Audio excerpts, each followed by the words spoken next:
When it comes to bosses in The Legend of Zelda Tears of the Kingdom, there are all kinds of neat details you may not usually see. These include hitting Colgera's weak spots from above, using a muddle bud or a battle talus to have it throw its occupants off, or the whole HP system the Sea's construct has in the final battle. But did you know that things go deeper still? The Tears of the Kingdom actually has interesting boss interactions and mechanics never typically encountered in a base game. Yep, from Demon Dragon finishing blows to chip damage, enemies in town to rain interactions, there are tons of neat things you'll never usually encounter in the standard game. So let's look at them, shall we? Let's look at some of the more interesting ones. Starting with a neat detail about the Demon Dragon. Basically, you're always meant to finish it off with a Master Sword. If it's not your current weapon, Link will switch to it for the final blow with no way to interrupt this. But did you know there's a way around it?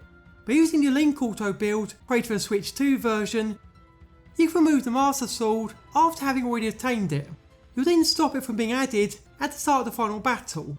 By doing this, you'll then be able to finish off the Demon Dragon with any weapon you like. Talk about an awesome way to finish the fight in style. Another interesting fact concerns bosses typically have a puzzle associated with them. Enemies like Mugtrock and the Frox monsters that have certain weaknesses you're supposed to hit to take them down.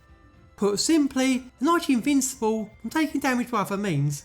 They're just set up in such a way your attack's effectiveness is near zero.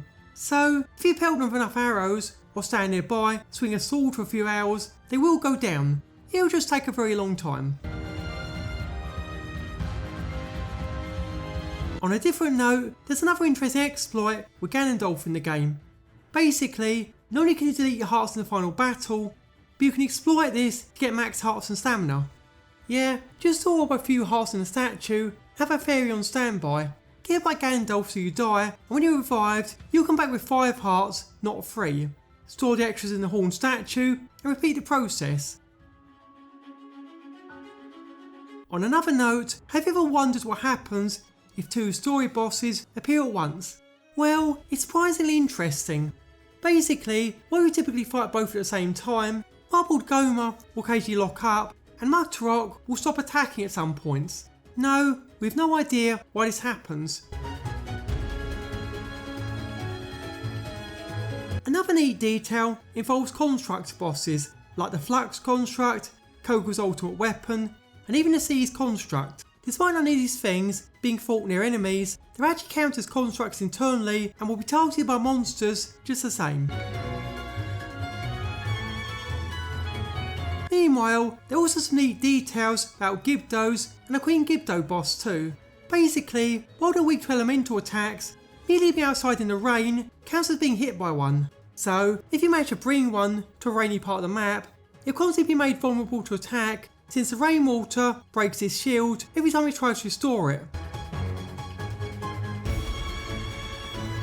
Similarly, if you manage to trick the Queen Gibdo boss into falling to lava when his shield is down, he will die immediately.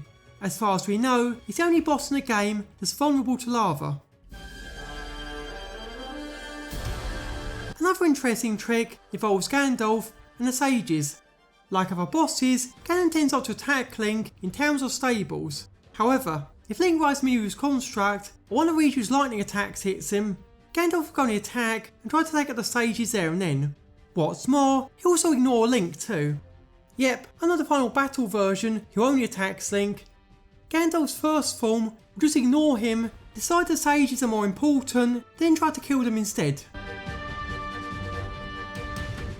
But while Ganondorf attacks in towns when the sages set him off, some foes need a bit less provoking, like say, Master Koga and Gloomspawn.